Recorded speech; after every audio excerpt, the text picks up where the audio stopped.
So I guess we'll get going. Welcome to CPP 2021. I'm Cătălin Hriscu, and together with Andrei Popescu and Leonard Beringer, we've been organizing CPP this year. This is the first fully online CPP. Fully online conferences are a new thing for us. So I'll spend a few minutes to explain what the plan is for CPP. As you can see, the talks are happening via Zoom. Each presenter had the freedom between giving the talk live or playing a pre-recording. So some of the talks will be live and some of the talks will be pre-recorded. All talks will be followed by a public Q&A that will happen on this Zoom, well, on the then current Zoom channel.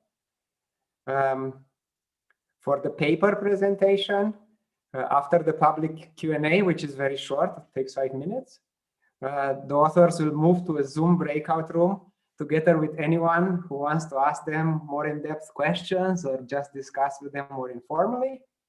That Zoom breakout room will not be recorded. And as you can see, this main Zoom room is being recorded and streamed on YouTube. So if you don't want to be recorded, you can, of course, turn off your camera and mic, and you can ask your questions also in text, in the text chat on Clouder. So I'll start a short live demo on how this could look like. So I hope I'm sharing my browser, in particular the CPP Clouder room, where I guess most of them were before joining this Zoom room. And Cătălin, I can only see a Google Doc. Oh, so I'm sharing the wrong one. Okay, sorry. Is the other Stop share. Let me start again. Clouder, share. Is this better? Yeah, okay. Okay, yeah, that was my quickly prepared transcript for this welcome. Okay, so I guess most of you passed through this Clouder room where there is a text chat you can use normally to just discuss. During the talks, you can say you want to ask a question at the earliest available opportunity, which for most talks will be at the end, by writing just the Q letter into this chat. If you just want to ask it live, and well, so use your voice. Or if you want to write your questions as a question, you can type it. Really, you can. So first, there are different kinds of messages you can type here, and one of them is questions, and you can say, is this a good question? And this, okay, you can see my queue, and eventually there is a bit of lag sometime, but okay. And well, some speakers, especially if they are playing a pre-recording, might even give you a short answer immediately if it's, say, an understanding question. But otherwise, well, the question can be picked up in the next Q&A, right? So that's how asking questions work. Speaking of Clouder, this is where most of the social interaction will happen. In particular, the text chat is turned off on Zoom, so you cannot use that. There is no text chat on Zoom. So only the text chat here. Clouder is a very cool platform started by people from our community to run conferences like CPP and other SIGPlan conferences, and hopefully more. But it's a very new platform. And as far as I understood, it has been very recently rewritten from scratch. So it's not completely free of bugs. So I would like to ask for your understanding and patience in case something doesn't work as it should. If you're completely stuck, please get in touch with us by email, and we'll see what we can do. At least we would report it to the Clouder developers. If you're at least on Clouder, they set up a room called information desk, although I cannot see it anymore. There used to be an information desk room, but I don't know. I don't see it. I guess there will be some sort of tech support room at some point. Other things happening at CPP beyond talks. We're having a virtual dinner tonight, happening at 8 p.m. Copenhagen time. We will use the breakout room features of Zoom to randomly assign people to small Zoom rooms of, say, 4 people, where people can talk to each other like at a dinner table. Sadly, there will be no food, but you are definitely free to bring your favorite drink. Tomorrow, also at 8 p.m. Copenhagen time, we will have the lightning talk session. So this is something new at CPP, but many other conferences have this kind of ramp sessions. So this is about so talks about ongoing work, usually presented quickly in a 1-hour session. So this is happening tomorrow. Then last but not least, I would like to thank our sponsors. So we have quite a few sponsors this year. JetBrains and Algorand, IOHK, Nomadic Labs, ARM, Bedrock, Digital Asset, Galois, Informal System, and Zilliqa. At some point, they're also going to get rooms on Clouder. So, and this is really should have happened by now, but I don't see them yet. So hopefully soon there'll be rooms on Clouder where you'll also be able to talk to the sponsors. Some of them I know are also giving various presentations at various times, or just you can chat with them. So as soon as the rooms are available, and hopefully soon, you'll be able to talk to them in their room. Okay, I think that's all I wanted to show you with respect to Clouder and in general. Are there any questions with respect to organization, or can we continue with the invited talk?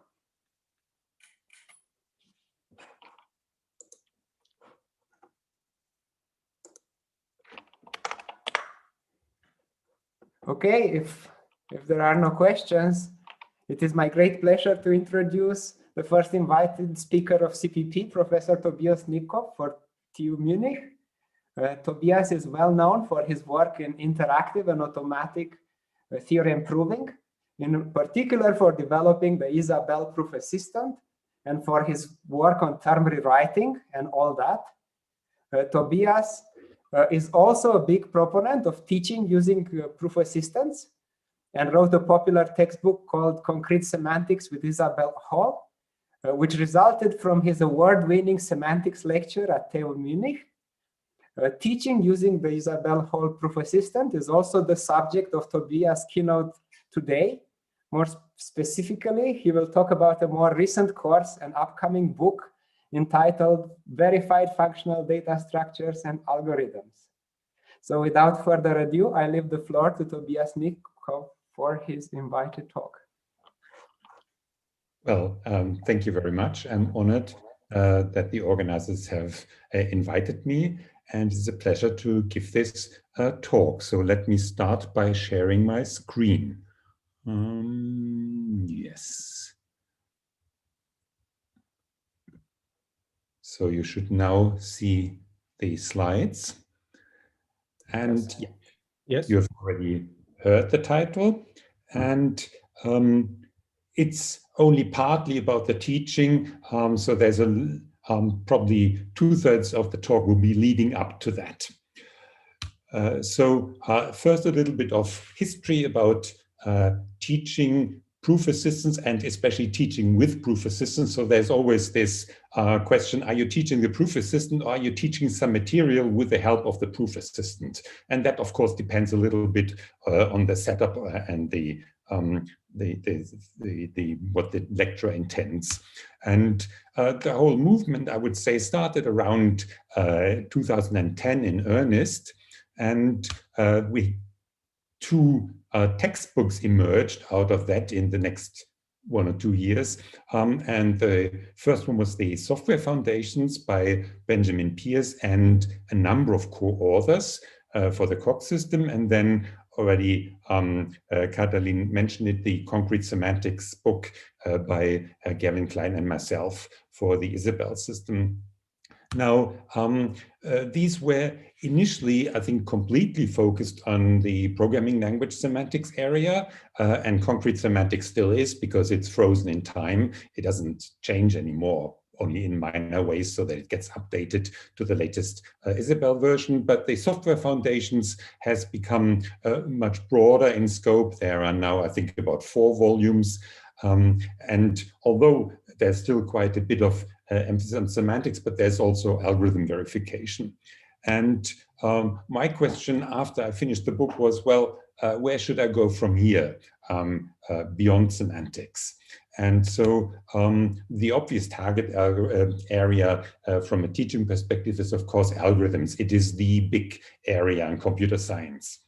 And so after finishing the Concrete Semantics book, I then retargeted my research and teaching somewhat and started out by getting a research grant on verified algorithm analysis, and then also started to develop what I'll be talking about now, namely this verified functional data structure and algorithms course and book. And the remaining talk will be in 3 parts. The first part will be on these verified foundations of algorithm analysis, and this will be work by Manuel Eberl, who has been employed on the project for a number of years now, and this will be Isabelle specific. Then in the middle, I will give a survey of the Corman, Leisers and Rivest and Stein textbook, and the question is, actually, where does the community stand with respect to verifying the algorithms in that book? And this will be completely generic and not specific to Isabelle. And then I'll return to the main subject of the talk, or of at least of the title, namely this new book and course that I've developed. And that will again be Isabelle specific then. So let's start with that part. The mathematical foundations. And here I want to touch on 3 different remarkable verifications that Manuel Eberl has done. And the first one actually was presented at CPP in, I think, like 2 years ago, but it might be 3 years ago, I'm not quite sure. And it's about the solution to linear recurrence equations. And what Manuel did, he developed a verified solver for linear recurrence equations. And I'm not going to give you any details, but just show you an example. If you have a recurrence relation like that and a initial values for the function f, and then you ask what is the solution and give me a verified solution, then this is what you would get out of his system. Manuel isn't, initially he was almost dismissive of this work because it builds upon a lot of existing work that of course he had to adapt in one way or another, formal power series, generating functions, and in particular by René Thiemann, polynomial factorization, and then other things that again Manuel developed himself. So this is very much a clever combination, and of course additional developments in, I guess, in the world of computer algebra. The second one, and this is an essential ingredient, for example, in the Corman book, divide and conquer recurrences. And you you're probably all familiar with the master theorem from that book, but it turns out if you want to verify the master theorem, probably the best approach is to use the Akrabatzi theorem, which is a generalization of the master theorem, where the recurrence equation may look like this. So you may have multiple recursive calls of your function t, the time function, and the recursive calls can differ in what fractions of the input size they take. So bi is some fraction between 0 and 1, and they also may include some perturbation there.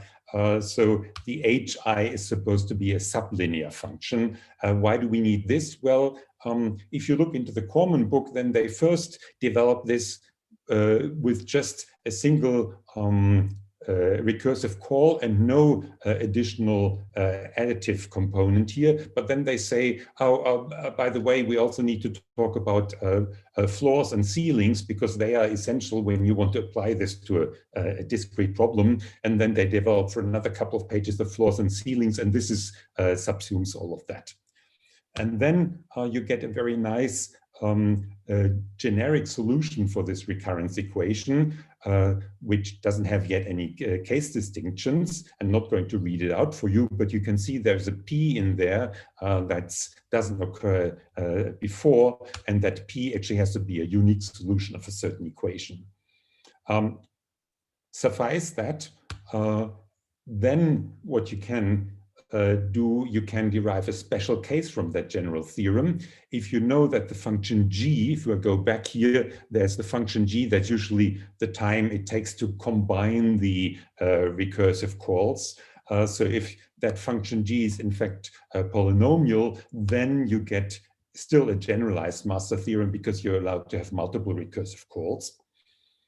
And here's an example where this actually comes in useful, the median of medians algorithm. So you can then, using Manuel's verification, you can automatically get from the recurrence equation, where you have multiple recursive calls with different factors, to the solution that t is linear, which is not completely trivial to see. And finally, because in his proof of the Akrabatzi theorem, and you can see, oh yeah, there's an integration sign coming up, he had to do lots of limit considerations. Manuel wondered, can we automate all those limit questions? And yes, there is some theory out there that allows you to automate them. And he verified and implemented that theory. And it allows you, for example, to when I say automatically, there's a little bit of a caveat there. In boundary cases, it's not going to be automatic, but in many practical cases, it's automatic. So for example, this one is automatic. I guess you don't immediately see that the limit of that one is 23/24. At least I wouldn't see that. Now, this may look a bit esoteric. What has that got to do with algorithms? Well, this one looks a bit closer to asymptotics as in algorithm analysis, proving that x to the x is in little o of c to the c to the x, which maybe you see immediately, but I think if you did it by hand interactively, it would still take you quite some time. So it's nice to have these tools. And the mathematical basis there is something called multi-series. So the theory itself is not new, but the implementation certainly is. And in fact, it compares favorably with the Mathematica implementation and Maxima implementations, which sometimes deliver wrong results or don't return or something like that.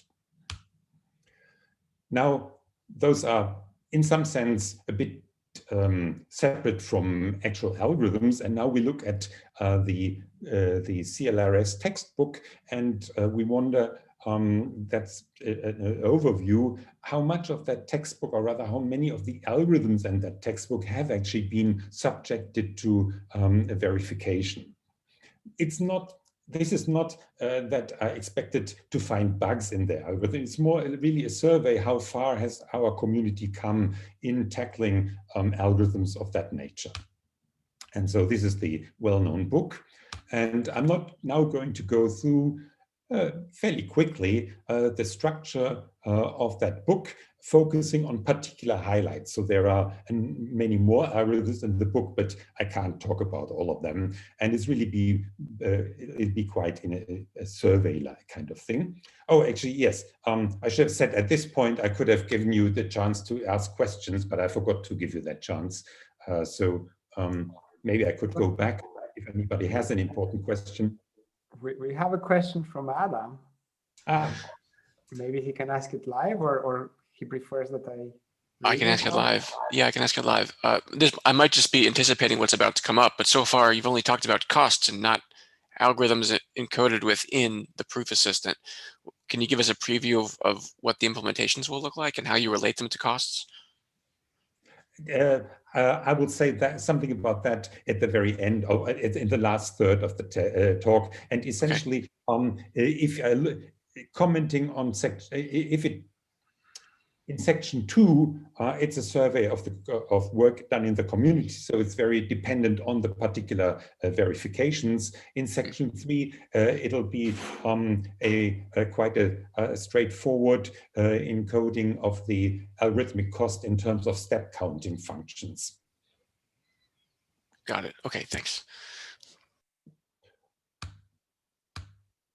So here, yes, the survey really talks about verifications that come in all shapes and sizes. So some are functional, some are imperative, the algorithms, some are with, some are without running time analysis. Actually, the majority is without the running time. Some are worst case, some are amortized, and they really cover the full spectrum of proof assistance that's out there. And for details, please download the slides and click on this link, and then you can go to the survey paper. So for the presentation here, I have actually, it's kind of egoless in the sense that I haven't always noted this was done by this person in that system, but it's more of a abstract view what has been done. And one of the highlights that I would like to pick out, and the only verification of industrial code in this survey, is sorting.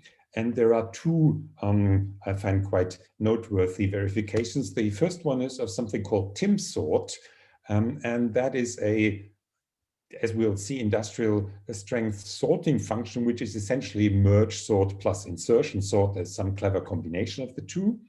And it is actually in OpenJDK, it is the standard array sorting algorithm. And it turned out, like 5 years ago, I think, it turned out that this one could raise an exception, an array out of bounds exception, if you had a sufficiently large array. And then the people who discovered that, they actually fixed the bug and verified exception freedom in the key system, specifically dedicated to the verification of Java programs. I actually asked them if they also intended to or had maybe already verified functional correctness, and they said no, they hadn't, and they didn't intend to. It would be another challenging verification task. The second one concerns the C++ standard sorting function. The standard says for C++ that standard sort must have a worst case execution time of n log n, but not all implementations of the C++ library follow the standard. So if you look at LLVM's libc ++ standard sorting, then it's some version of quicksort, and they haven't taken care to avoid the quadratic behavior. So in that sense, it doesn't follow the standard, and then a verified LLVM implementation now exists of intro sort, which is a specifically designed quicksort version, which branches out to heap sort when it detects that something is going wrong in terms of the subdivision of its array, and then the verification, it was verified that that actually gives you an n log n algorithm, and in fact not just an n log n algorithm, but it is competitive with the LLVM standard sorting algorithm. It has practically the same performance, except of course on these examples, where it does perform still in n log n. The rest of the algorithms that I'll be talking about are typically verifications of algorithms in mostly functional algorithms defined in the theorem prover and not optimized for speed. Quicksort, since we're talking about sorting, the quicksort has been verified, I think, 3 times with respect to running time, and we have a verification of average running time that's already, I think, like 12 years old. Then we have a recent verification of expected running time, and there it gets interesting because now you have a randomized algorithm. And then there's also a very interesting verification of tail bounds for randomized quicksort. Tail bounds are, the question is, what is the probability that it performs worse than n log n? And that has also been verified.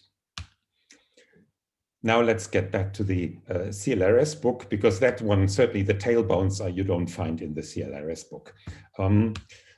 Search trees are a popular topic in interactive theorem provers because they're nicely functional. So people immediately verified a number of those search trees. And in particular, there are 8 different verifications of AVL and red-black trees out there. So no shortage of that. Dynamic programming is something that's typically not talked about a lot in the functional programming community, typically because it's sort of it comes with this odor that it smells of arrays and not being so functional.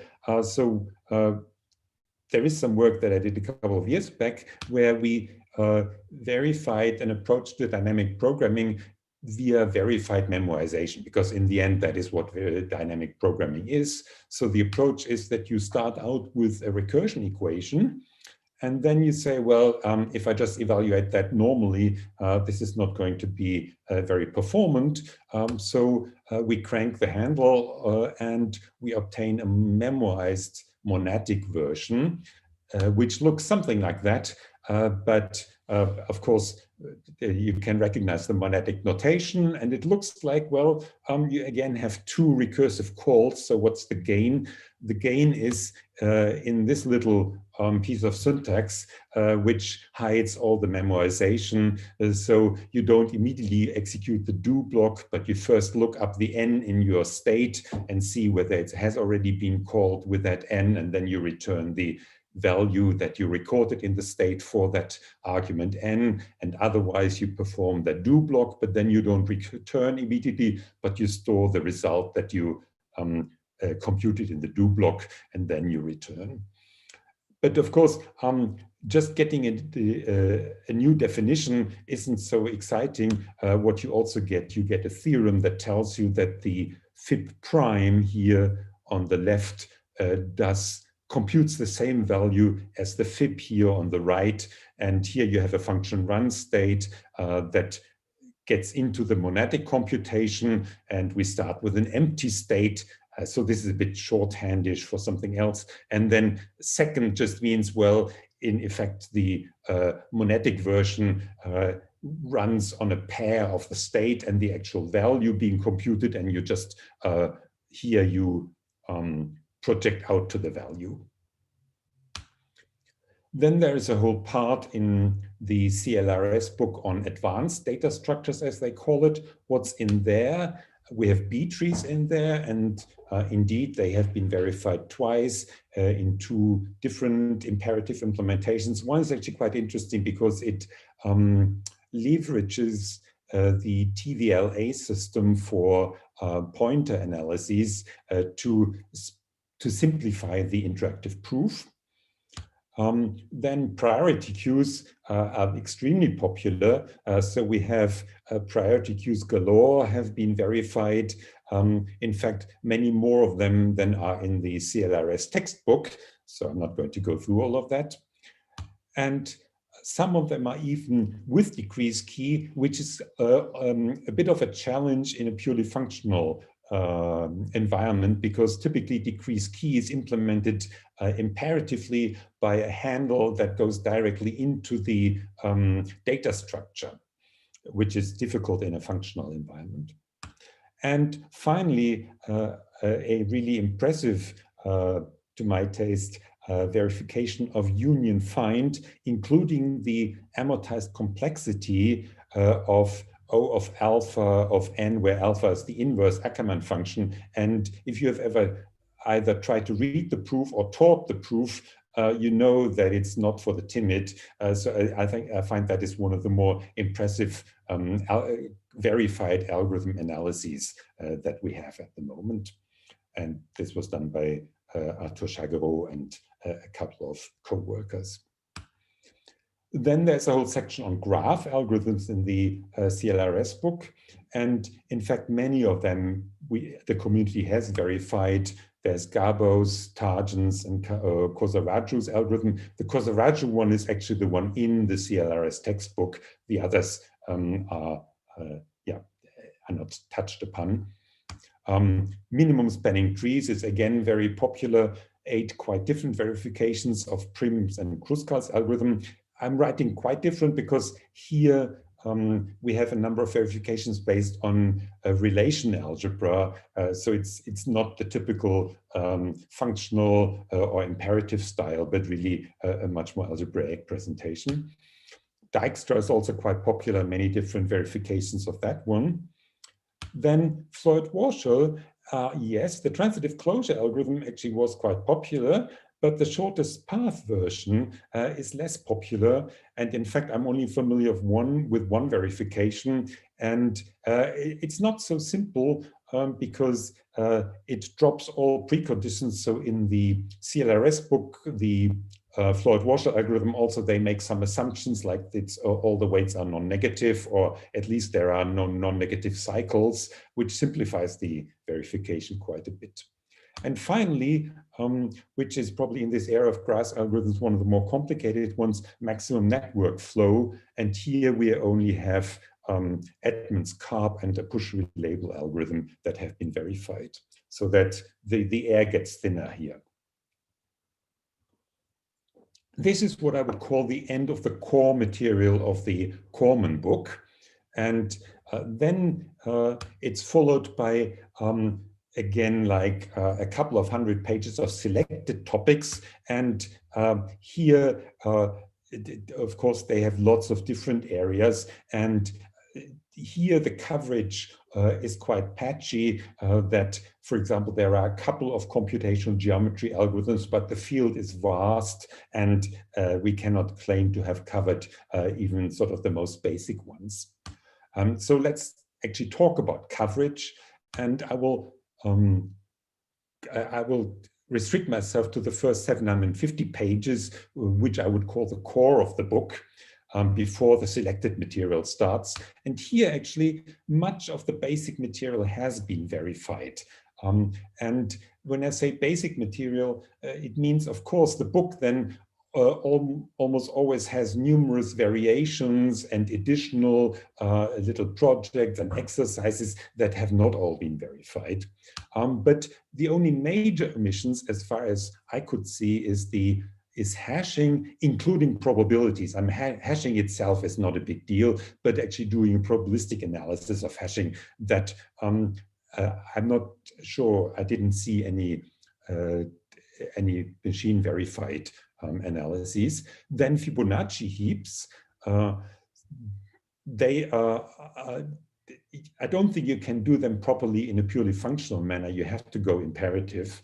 And we have one in the pipeline. I believe there's also one in the Koch pipeline, but I don't think there is a published verification out there yet. And the Van Emde and Boas trees, which I think are a bit of a special kind of data structure. So I'm not surprised nobody has actually sat down and gone through a verification of those. And that brings me to the end of this section on the Corman and Lysen and Rivest book. And I'd be happy to talk, to take questions at that point, except that, oh, no, yes, I'm happy to take questions on that part, if you have any. And if you have some references that you think I've missed, then you're also welcome to email me about them later. Now let me get on to the, oh, is there some? No. Okay, I thought that somebody had raised their voice. So now let me get on to the third part, this new book and course. So I'll talk about the book first.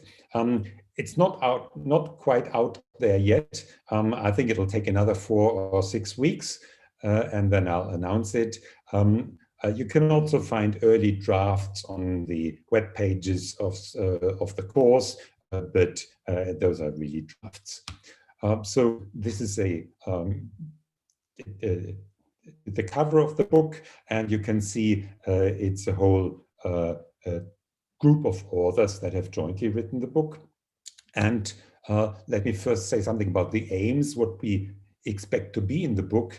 Well, of course, first and foremost, programs and proofs. So there's this lovely book by Chris Okazaki, which obviously was a big inspiration for us, but it doesn't have any proofs in there. And we thought the community deserves some proofs. Then what kind of proofs? Well, both about functional correctness and running time complexity. Here, Adam asked about that earlier. So the book itself takes an extremely simplistic approach. It says you just write down separate step counting functions. Now, of course, you could derive those step counting functions from a monadic definition of the algorithms that in the background also counts the steps. But we wanted to keep it as simple as possible to not have too much material that the students have to understand before they can even verify that insertion sort has quadratic complexity. And finally, it's meant to be both a textbook and a reference for programmers and researchers. And of course, the researchers would mostly be interested in the proofs. So what's in the book? Let me briefly survey the contents. Sorting, which is essentially insertion, sort, quick sort, and 3 variations of merge sort. And then selection, which is the median of medians algorithm, which is an example of something that's fairly easy to prove correct, but the complexity analysis is actually a bit tricky.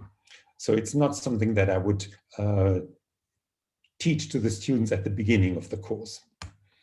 Then we teach, the book contains a couple of search trees. We have some more in the queue, so to speak. Then something which I really think is a nice topic. These search trees typically just talk about insertion and deletion of single elements, but then you also want to have union, intersection, and difference for whole sets of elements, because these search trees typically implement sets or maps. And there's a very nice approach to this, which goes back to a paper from the 90s. I think it's by somebody called Adam, but then it was very much generalized and put on a firm foundation by Guy Blalock and co-authors.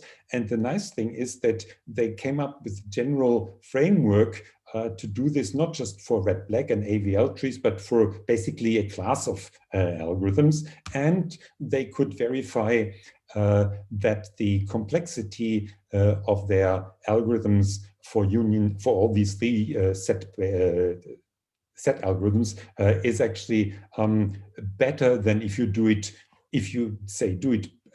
element by element, and it's also better than if you project it onto a list and then do it on the list and then you rebuild the tree. And it's also nicely parallel. So this is really work that I recommend to anyone interested in search trees.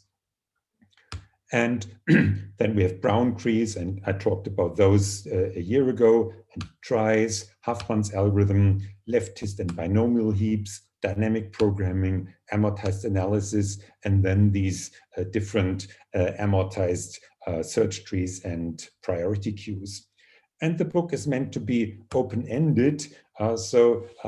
If you are interested in joining because you think you have some really nice verification that would fit in nicely with the book, please get in touch with me. And in fact, if you have some suggestion what else should be there in future versions as the book incrementally grows, I'll be happy to take your suggestions now.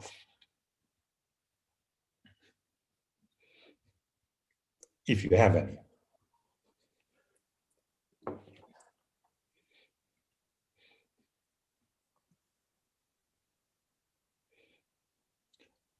Well, there are I can tell you about three verifications that are still in the pipeline for us. One is the Hood-Melville real-time queue.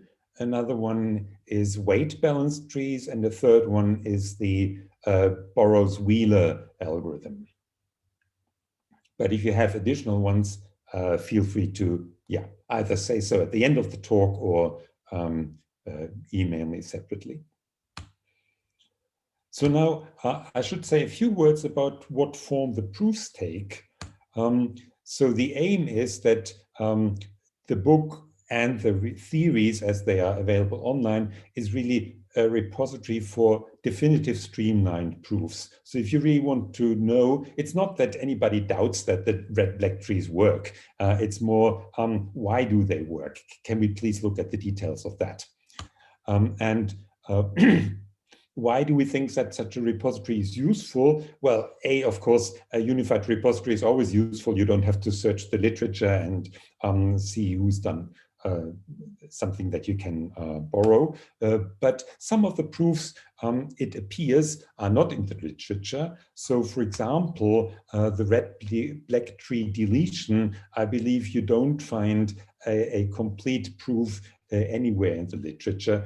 You find bits and pieces, but it's really one of the things that, well, you do find it, for example, in the CLRS textbook, but there it's very much an imperative algorithm, and it's like a whole big page full of detailed explanations. So this is not what I would call streamlined. And then there are, for example, other variations that we haven't covered yet. There's an interesting variation published like 5 years ago by Germain and Might, who claim that this is a better approach to red-black trees, or at least to the deletion in red-black trees. It would be nice to have a proof. They published the algorithm, but there is of course a textual suggestion why it's correct, but not something I would call a proof. Finally, how do these proofs look like? Well, if you look at the Isabelle theories, then many of the proofs are structured or readable in the Isabelle proof language. Readable is always in the eyes of the beholder. That's why I prefer to call it structured. But not everything is structured and readable. Many of the proofs are also automatic, where we just say, well, induction on such a variable or on such a computation, and the rest is done by auto. And in fact, at this point, I typically find that with some exceptions, that a more detailed explanation isn't really going to tell you much more. So what the book typically says, the book lists all the inductive lemma statements that you typically have to come up with before you can prove the main lemma. But then if the main proof is also automatic with those lemmas fed in as helper lemmas, then I don't find it that you gain very much by going through that inductive proof. So the detailed proof only in complicated cases. So for example, red-black tree deletion, we do go through the details because it actually isn't completely automatic. We also have to do some work by hand. Then let's talk about the course, which I've been teaching for a couple of years now. And it's an elective course for grad and advanced undergraduate students. The prerequisites are discrete math and functional programming, where I'd expect a little bit more than just functional programming. I expect that the students are actually familiar with simple proofs of inductive algorithms, simple inductive proofs of functional algorithms. So they should have seen, for example, structural induction on lists before they join the course. It's 3 hours per week for 14 weeks. And half of it is lecturing, half of it is tutorial. And in the first 5 weeks, I get the students up to speed on Isabelle. And then in the remaining weeks, I teach some selection of topics from the book. So this is the current selection I'm using, but you could make different choices here. And if you are surprised that I teach all of these at the bottom, well, the code is interesting, but I have to admit I do not teach the proofs, because the proofs, for example, of the splay trees, of the amortized complexity of splay trees, it is quite, it's a lot of algebraic manipulations, but personally, at the end, I don't really understand why it works either. I have to admit that. That's not something I do teach to the students. I mean, I show them this is the potential function, and this is what you would have to prove, but then going through the proof, I don't think enhances even my own understanding. So what's the central aims of the book, of the course? Two of them, concrete aims and abstract aims. The concrete aims are obviously what's in the title. You want to teach them these functional data structures, some of them which they will have already come across, like red-black trees, but others, this union intersection on trees, they will typically not have seen, and they will not have seen the splay trees, most of them. And then, of course, I do want to teach them the proof assistant. So it's the combination of those two concrete aims. What are the abstract aims? They are more sort of meta aims. I want to show them programs are logic, because that's something that students are not taught. They're sort of taught, well, these are programs, and then there's this obscure field of algorithm verification, but you don't need to understand that. And the fact that the two of them are the same is really something that that is dear to my heart, and I want to get the students to understand that. And then, of course, proof assistants are cool. And as usual, anybody who's taught with proof assistants will know this. Half of them, typically the larger half, agree after the course, and the other half hates it and think it's okay, I passed the course, but whoever would want to use a proof assistant again? But it's the majority do think it's quite exciting. Then I have some general principles on teaching with a proof assistant. And these principles are not really specific to the particular course. So they are quite generic, that I want to teach the students readable structured proofs, not proof scripts. So I want to teach them to write something in some stylized language of mathematics, and they shouldn't think that this is the right idea of a proof, because this is not a transferable skill. If they now take some other mathematics course and they say, oh, I found a proof here, you apply, I don't think the math professor is going to like that. So this is really something that's really important for me. However, there are some caveats here.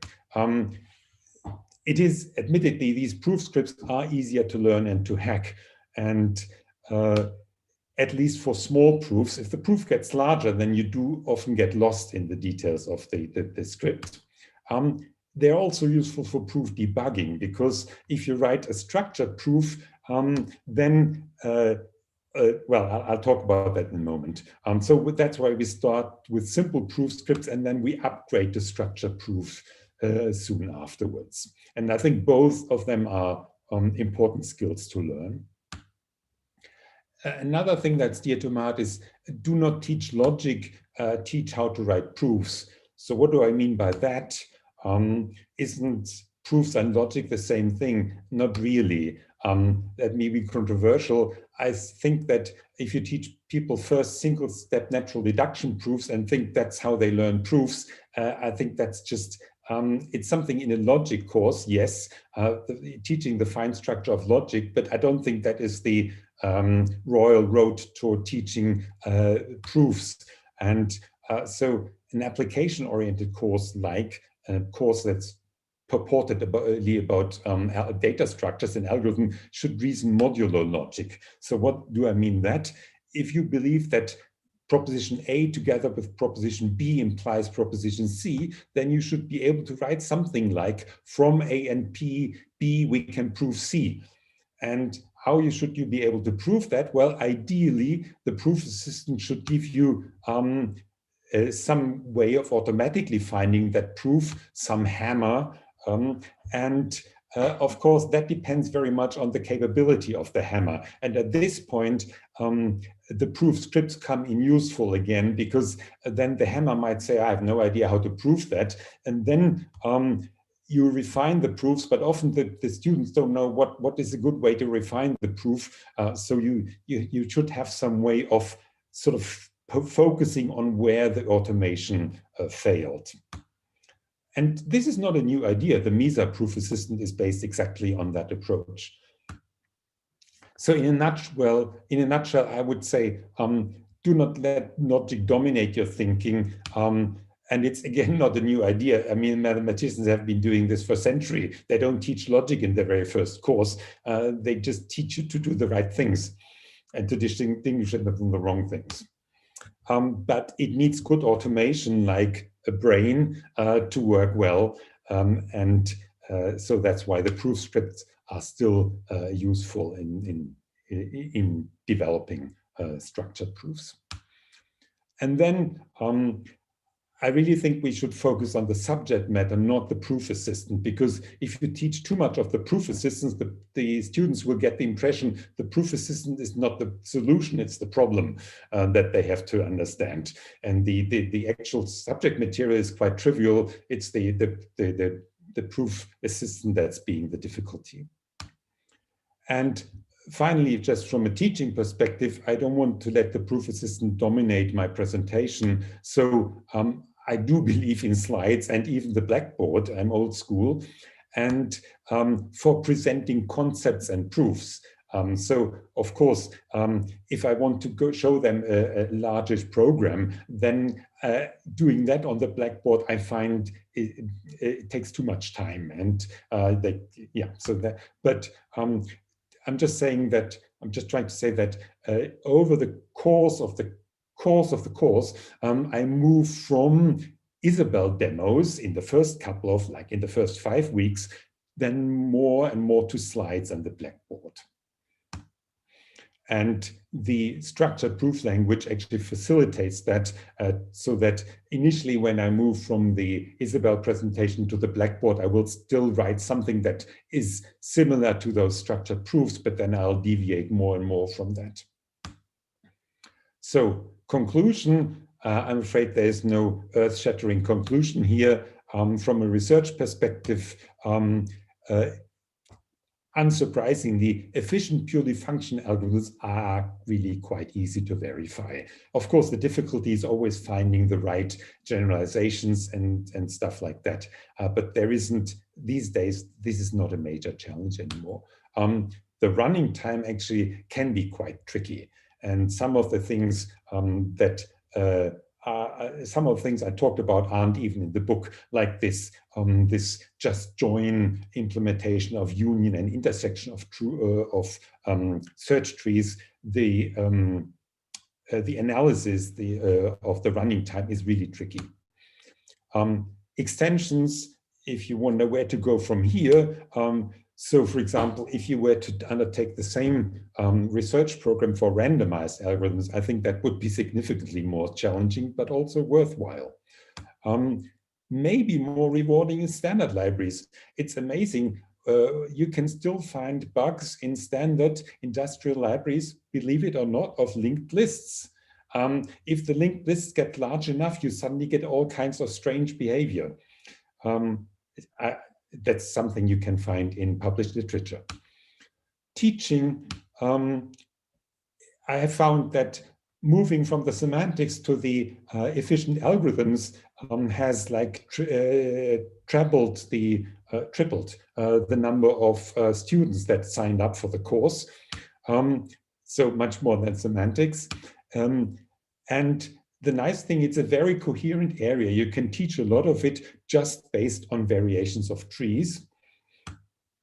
And the student satisfaction is quite high at the end of the course. So I can heartily recommend that as a course on the combination of a applied material like algorithms and an abstract material like functional, like a theorem prover.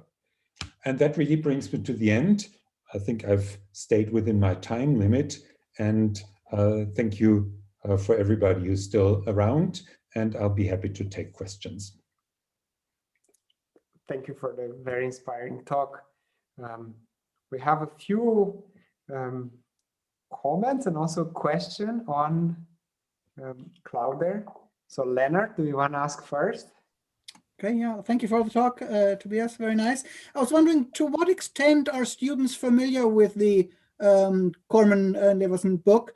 Read it either because it was already taught that way in the intro course, or because they still read it in parallel to your class. And as a second part of this question, for other particular areas where you would even think that teaching it this way sort of can over time replace the original teaching methods in the sort of traditional courses? Let me first ask the latter. I think that would be slightly over-ambitious at the moment. I mean, you can always predict this for the future in 50 years or something like that.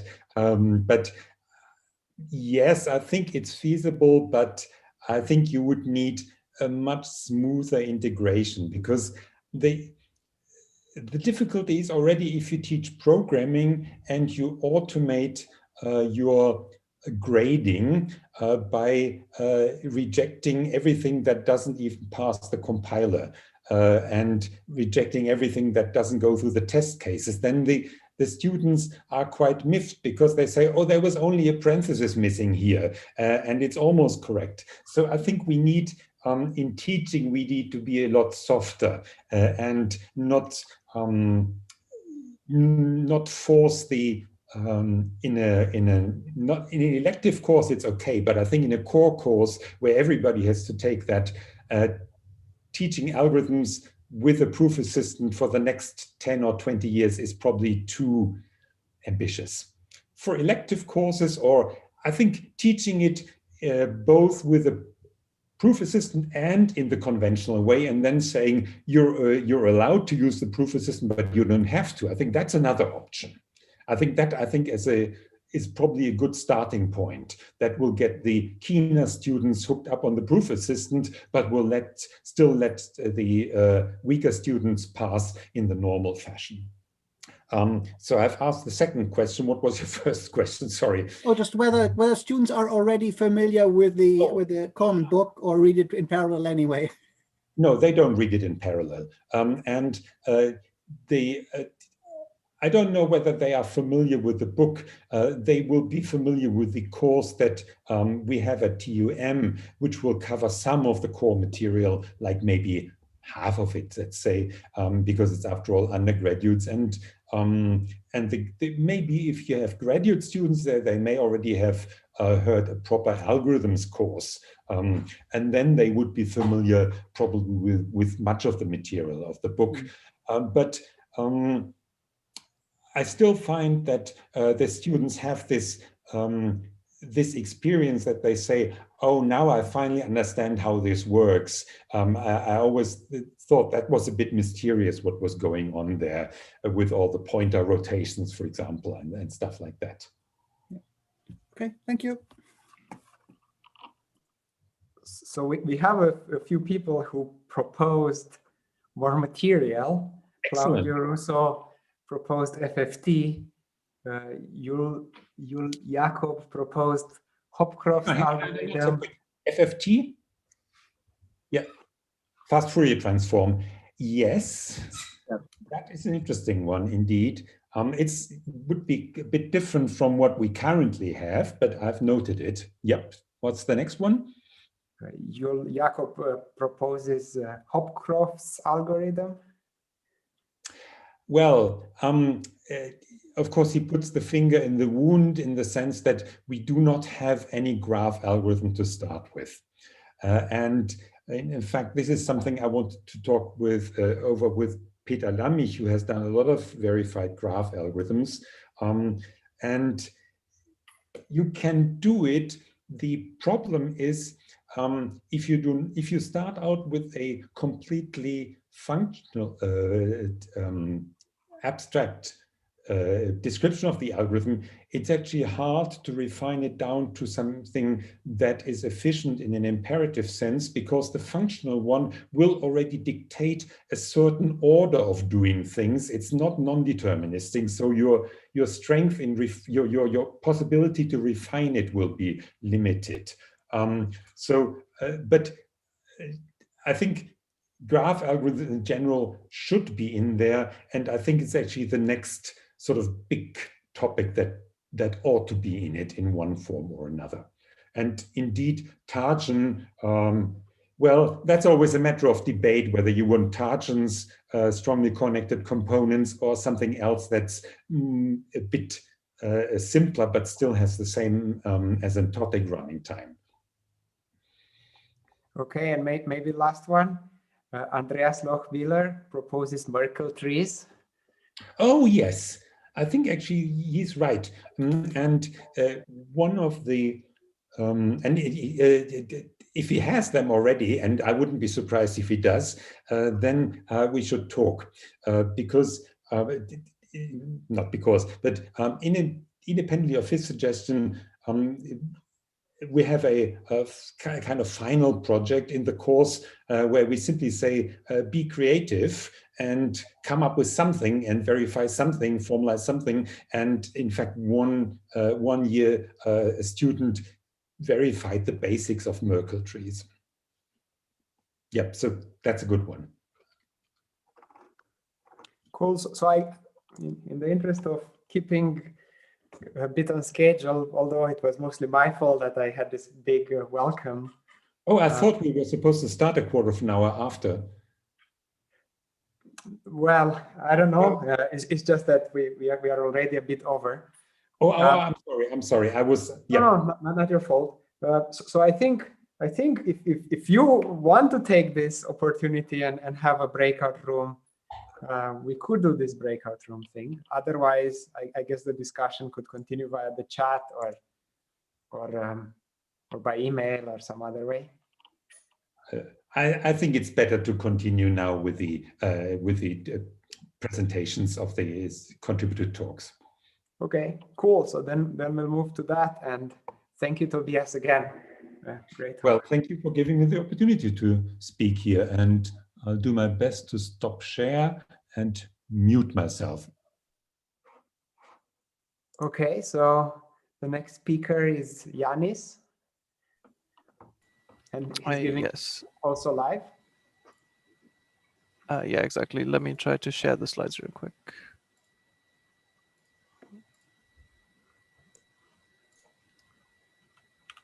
Okay, you should be able to see them now, right?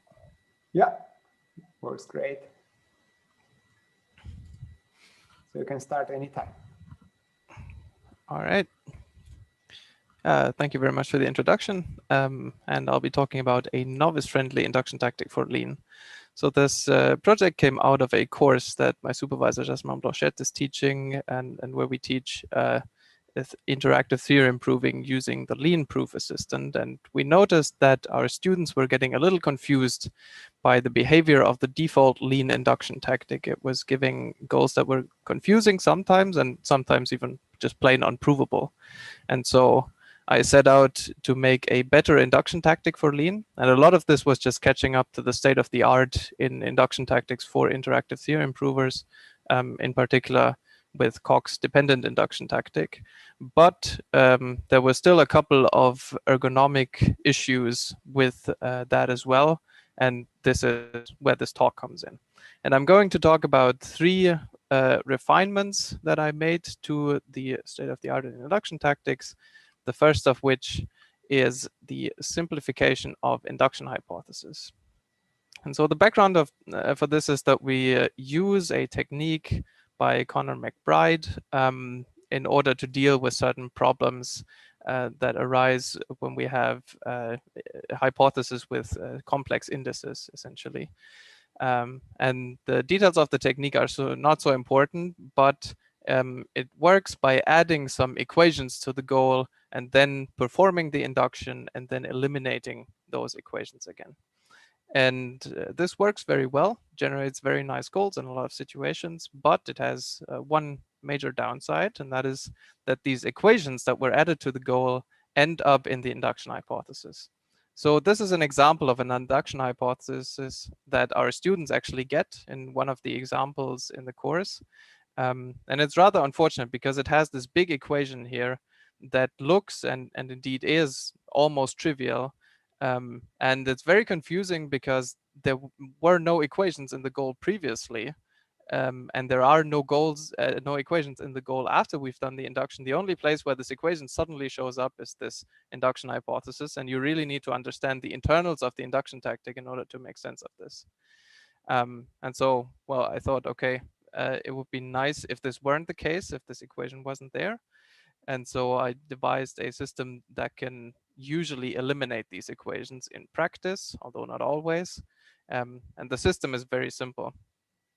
Essentially, first we turn these variables, which were also introduced by the equation tactics, into meta variables down here. So yeah, the question mark things are now meta variables. And then we run first order unification on the 2 sides of the equation. So we unify the left-hand side and the right-hand side. And in this case, because this while is a constructor, the unification notices that there is only one possible assignment for these meta variables. And so then we take that assignment, eliminate the variables, and replace them with the assignment here. And now the equation has become completely trivial, right? The 2 sides are definitionally equal. And so we can simply remove the equation entirely. And the induction hypothesis that we end up at the end is simply false, which I think you'll agree is much nicer than the beast that we had up here. And in general, we can have more than one equation. In that case, we just do the unification for each equation in turn. And there are also situations, unfortunately also in practice, where this algorithm doesn't work quite as well. So there are situations where the equations are not as simple as they are here.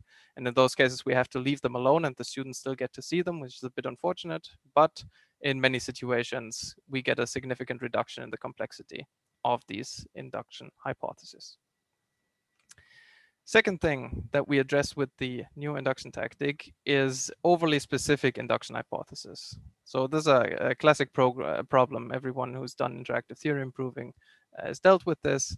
So suppose you have this lemma, and this is an example I stole from Pierce's Software Foundations. Suppose you have this lemma n plus n equals m plus m, and this is implies n equals m. And then you introduce n and m, you do induction on n, since that seems like a reasonable thing to do. And you end up with this goal, where you have an induction hypothesis that presumes n plus n equals m plus m.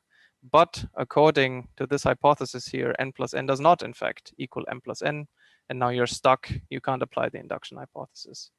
And the solution to this, of course, is to generalize over m.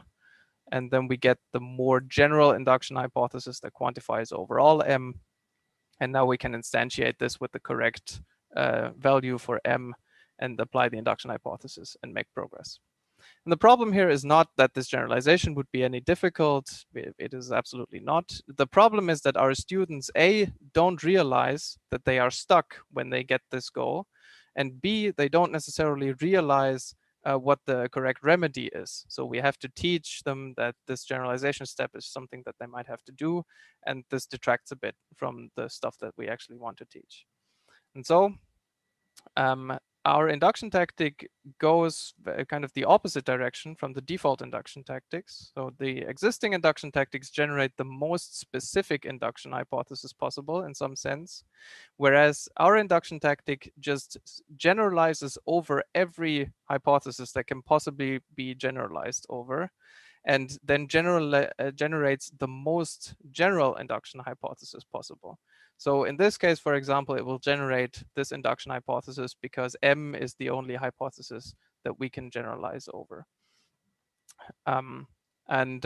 Implementing this is not very hard. However, there is a special case, and there's some details in the paper. I won't talk about them here, but there is a special case where sometimes there can be hypotheses that it is useless to generalize over. So they make the induction hypothesis more complex, but not in fact more general.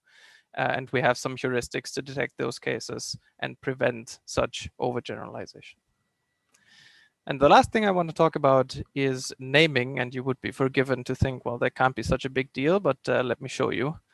So here's a lemma, also from the course. Here R is some arbitrary relation, and TCR is the transitive closure of this relation. And the lemma just says that the transitive closure is in fact transitive, which is not immediate with the particular formulation of the transitive closure that we're working with here.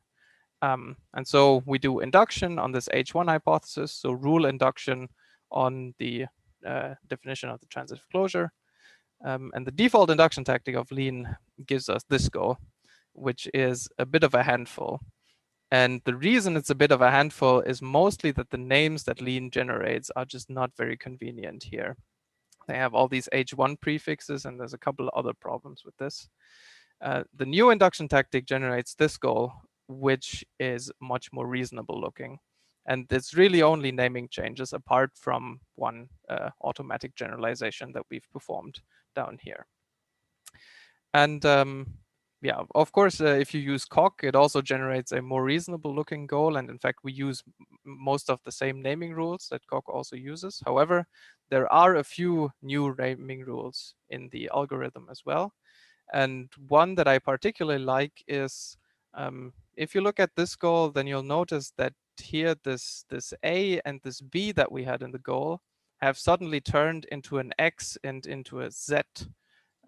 For apparently no particular reason. This is also something that confuses students quite a bit because it's unclear why this goal is apparently different from the goal that you would expect given what we were trying to prove. And so COC also does this. It also generates X and Z here. And my tactic has a new naming rule that detects the situation and essentially notices that there is a special connection between the A that we have here, which appears in index position for this inductive data type, and the new hypothesis that gets introduced down here in the goal, this H1X. And so if you look at the new goal, it is still about A and C, and the H2 hypothesis hasn't changed either. It's preserved as is, and this is much less confusing for the students to deal with. Okay, quick summary. I've talked about the simplification of induction hypothesis related to McBride's method. I've talked about the automatic generalization of induction hypothesis. I've talked about some refinements to naming. And then there's another section in the paper, which is not in this talk, which is an evaluation of Lean 3's metaprogramming framework. Because this whole tactic is implemented in Lean 3's metaprogramming framework, and it's kind of a more substantial tactic than most that we've done. And so I thought it would be nice to write up my experiences with the framework, and particularly some difficulties that I had with metaprogramming in Lean 3. So if you want a metaprogramming in Lean 3, or you want to implement some metaprogramming frameworks, it might be interesting to read that as well. I think I'm perfectly on time, so thank you, and questions, please.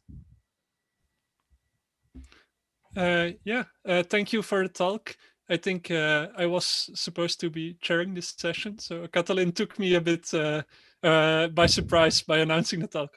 But yeah, thanks for the talk. So does anyone have questions? So I don't see any questions in the chat yet, but you can also ask them here directly if anyone wants. I think there's a question on the Clouder thing. Really? Right. So Jesper, you have the Clouder open. I have it open, yes, but I don't see any questions there. There's a question from Andres. So Okay. If you want to, I can repeat.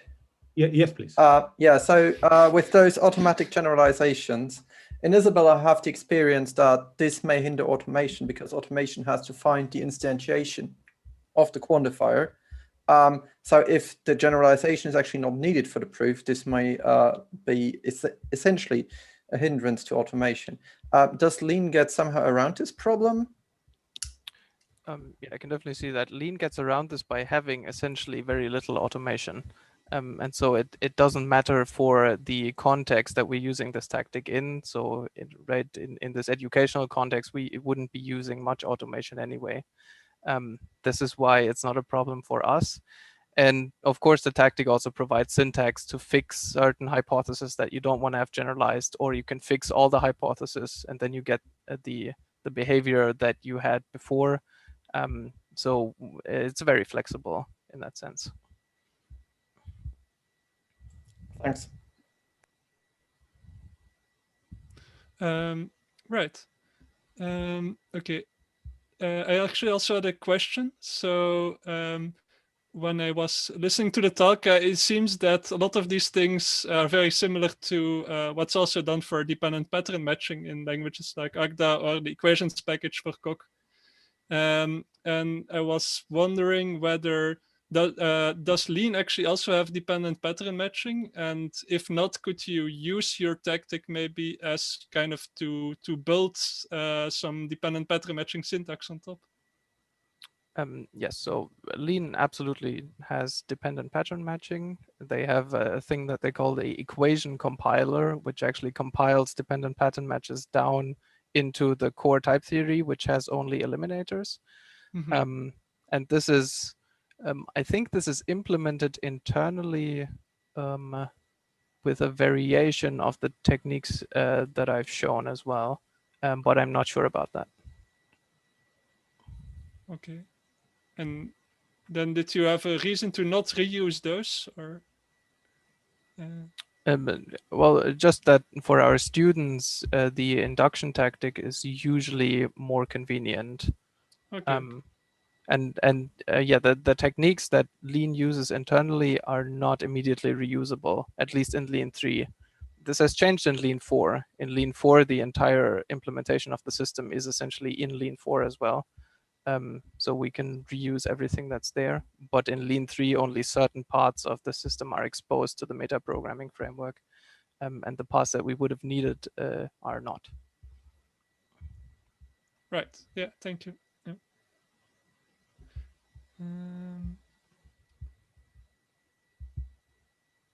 Yeah. I also so I'm not sure about the questions because I still don't see the question in the chat. There are quite a few. I think I'm in the right room, but somehow I don't see it. There are so quite if there's a more few. questions, please interrupt me. Otherwise, I have another question. There are quite a few in the. Oh, okay. So there is one from Andre who could ask it live, and there is one from Paolo Giaruso. Do you expect your heuristics to evolve, and how do you reconcile their evolution with stability? Can I just jump in to tell people that the questions are showing up under the room tab, not the workshop tab? Yep. So that is the place to look for them. So maybe about the heuristics, Yanis? Yeah. Right now, I don't expect these heuristics to develop much. If they do, that'll certainly break the proof scripts. In Lean, this is not such a big deal currently because there's essentially only one big Lean project. We kind of have a mono repo with all kinds of mathematics in it primarily. And so there, if I end up changing the tactic and it breaks the rest of the library, I can just fix that, similar to what Isabel does with the archive of formal proof, I think it's called. In general, yes, of course, these heuristics, if they change, they will break the tactic scripts. And so the lean philosophy, also with the default induction tactic, is to essentially allow users to fix as many of these things as possible. And so in production proofs, I would also expect them to say, for example, which things should be generalized explicitly, much like what is done with the current induction tactic. This automatic generalization and these things are specifically for the educational context, and also for proofs where you're not really sure what the shape of the proof is going to be. So you're still in kind of experimental mode, and you're not concerned with stability yet. This is when these heuristics are useful.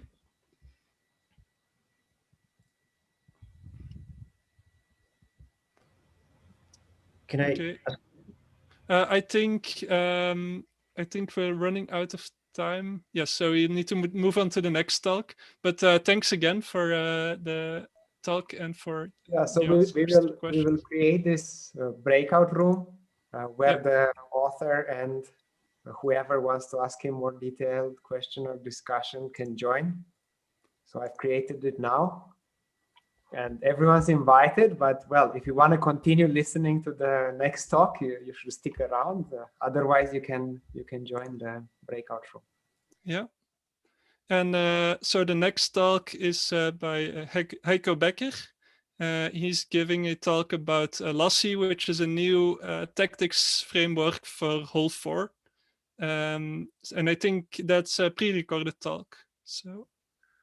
Right. Okay. So I will play the pre-recording, and Heiko will be here to answer questions after it. Yes. Yeah. Thanks.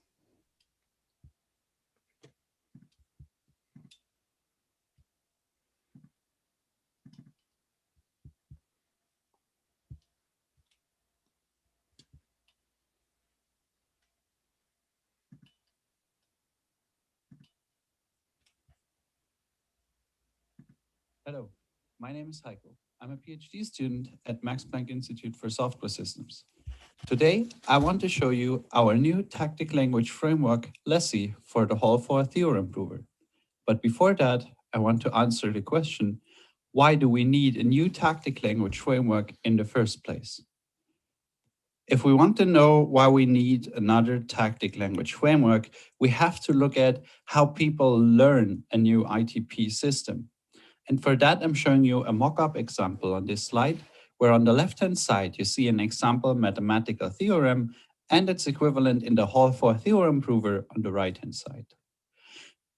For now, don't bother reading the proof script because this is just for illustration purposes here.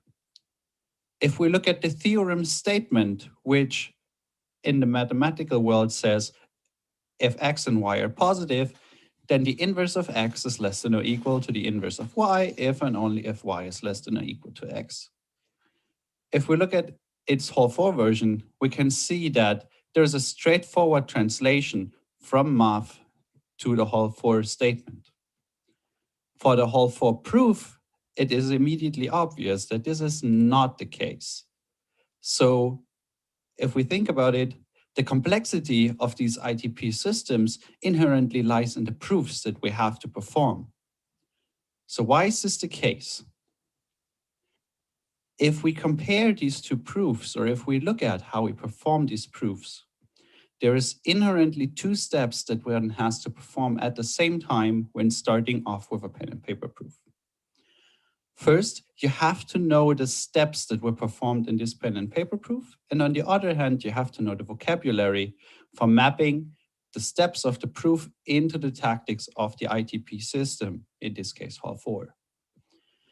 So using an ITP system for a newcomer requires both the detailed knowledge of the involved proof steps, which is just inherent even in math on pen and paper, and the tactics that represent them. So we want to make it as easy as possible to represent these tactics in the ITP system. And for that, our Lassie framework provides the infrastructure to make this step easier for newcomers and expert users alike. And I will show you next how. Suppose we want to define the Lassie tactic, instantiate for all x, p of x with true. An expert user will define this in Hall 4 as the tactic, which I'm showing you at the bottom of the slide. And this is only defined by example. There is no need to define a function here. By the use of an extensive semantic parser, this is now automatically generalized into the general tactic instantiate term with term, which gives us a Lassie version of a specialization tactic. And novice and expert users now get a domain-specific tactic language that they can use on top of Hall 4. Let us look a bit closer how this would work, for example, in a classroom setting. Suppose you would want to teach Hall 4 to a group of students. As an example on this slide, I'm showing Euclid's theorem, which states that the set of prime numbers is infinite. And in Hall 4, you would state this as, for any natural number, there exists a number p such that n is smaller than p and p is prime. On the left-hand side of the slide, I'm showing the proof using plain Hall 4 tactics, and on the right-hand side, using Lassie's tactics defined by example. We think that these Lassie tactics make it easier for a newcomer to understand the proof steps without having to care about their exact implementation in the Hall 4 theorem prover. So what does the Lassie provide? Lassie is an interactive extensible framework for defining tactics by example. In our paper, we give an implementation of Lassie in the Hall 4 theorem prover, which is available on GitHub and in the process of being integrated with the Hall 4 system. In our paper, we show a number of case studies and a Hall 4 tutorial, which is also available on GitHub, to show the effectiveness of Lassie. Through the rest of the talk, I want to now quickly jump into the two big points. First, I want to quickly show you how Lassie is used in a proof development, and then go into our Hall 4 tutorial quickly. So let's look at how Lassie is used first. Lassie has three main components. The first one being NL-tag, which you have seen in the examples before, which makes Lassie's tactics drop-in replacements for Hall 4's plain tactics. Then we have NL-explain, which goes beyond NL-tag's drop-in replacement and helps understand the effect of a Lassie tactic by giving its Hall 4 equivalent. And finally, we have def, which allows to extend Lassie with custom tactic descriptions. So this is the tool for the expert users to implement the domain-specific tactic languages. In the interest of time, I want to show you how we used all of these three components to develop a Hall 4 tutorial using Lassie.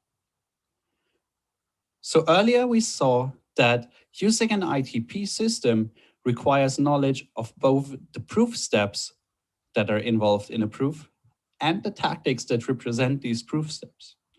And the key insight when developing the Hall 4 tutorial was that we can decouple learning these proof steps from learning the tactic vocabulary that is necessary for performing them in Lassie. So how do we do that?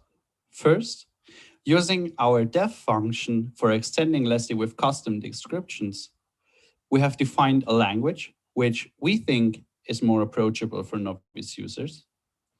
Using NL-tag, which acts as the drop-in replacement for Hall 4 tactics, we then teach or explain Hall 4 proof steps without having to care about the actual underlying Hall 4 tactics.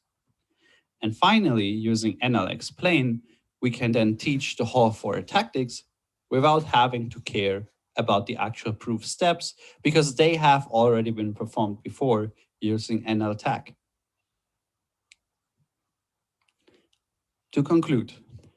I have shown you Lassie, our interactive and extensible framework for defining tactics by example. In our long talk and in the paper, we go into more details about how we designed Lassie, and we have a number of case studies that show the effectiveness of how Lassie can be used for performing larger proofs. That concludes my talk, and I'll be happy to answer any questions. Thank you. Okay, thank you very much for the talk. So I see there's one question already in the chat on Clouder by Sophie. Do you want to ask that live or should I repeat it? Okay. Well, she asks, this looks very much like what Isar does for Isabel. Do you know the main differences between that and Lassie, and also the similarities? Yes, of course. So, I mean, there are, of course, similarities with Isar, and this is totally kind of on purpose, because if you think, so Isar is one of the potential languages you would implement with Lassie. But on the other hand, by using the semantic parser, you get a lot of freedom in implementing your tactic language the way you would like it to be for, let's say here, for a classroom, or actually for any domain-specific project that you have where you would need a custom tactic language. Mm-hmm. I hope that answers the question appropriately. Yeah. Otherwise, you, Sophie can always ask a follow-up question. So I also had a question myself. So when I was watching the long version of your talk, you talked a bit more about this, how this semantic parser works and how it can automatically generalize over, I mean, from specific examples. And like this seems a very useful tool to more easily to define these tactics, but it also sacrifices a bit of predictability, maybe. I was worried about that, at least, that how can I be sure that a certain thing will be generalized over or not? Do you provide any guarantees for that? Yes, so we don't have any kind of formal guarantees in the sense of a proof, but what you can think of is our grammar models the core Hall 4 tactics to kind of give the very high level gist. And by modeling these Hall 4 tactics, anything that you define on top of that in the semantic parser must somehow for the semantic parser map back into a tactic. So there are just certain classes in the grammar which the parser can generalize on. And if you look at the grammar, you know which ones these are. This is, of course, not as satisfactory as having not as general as defining functions, but it is more than you would get by just having plain macros. So you are sacrificing a bit of the expressiveness that you get in, let's say, LTAC, for the fact that you can easily define them. And in the example that I showed in both in the short and the long talk with the instantiate, you could see that it's exactly the terms that it would generalize on. Right. Yeah. Yeah. Okay. I see. Let me check. I don't see any more questions in the chat. So I think there's one more from Andre. Right. Just really quickly. This is go ahead. Really beautiful work, and I'm sure this will improve the adoption of Hall 4 by new users. Do you think it will also help the experts a lot, or will they still prefer to do this? How to say more efficient, more direct way, which is not so user friendly? So our case studies, of course, have a lot of examples that are more focused towards making it more appealing to novice users. But some of the appeal, we think, lies in being able to define your custom domain-specific language also as an expert. But here, expert does not mean an expert in tactic programming, but an expert in how the system behaves. So let's say you learned the tactic for doing assumption specialization, because that was in the talk also. And instead of just remembering this kind of long, cluttering tactic, how how you say, yeah, tactic sentence, basically. You just define for yourself an abbreviation. And that just makes it easier for you to use the system in the long run, because you will not have to memorize it. But in the worst case, if you ever have to kind of use another project or collaborate with someone else, you could still just go back to the plain tactic because you know how you defined it. All right. Thank you very much. This looks like isar/misar ++. Yeah. And maybe just to quickly add to it, you can also use it to define decision procedures. So we have a little example of that in the paper, where you combine different automation strategies to solve a proof call faster. All right. Thank you very much. Okay. Good. Anyone else still has a question? Otherwise, let me thank you again for the very good talk and answers to the questions. And I believe next up we have a break until 6. Right. So see you all in 20 minutes in a different Zoom room. So you can hang around to discuss here, and we'll create, okay, now the breakout room, Heiko should join it, and he will still be around to ask questions. Yep. You can stay in the main room to just discuss. You can also use the Clouder CPP room for discussing as well. Yeah. So we'll have Oh yeah, by the way, maybe this is also useful for other people. I realized why I wasn't seeing the questions at first. It was because I was looking at the chat for that specific talk and not at the general CPP chat. Right. And so they are mirrored during the official time slot of the talk, but not after that.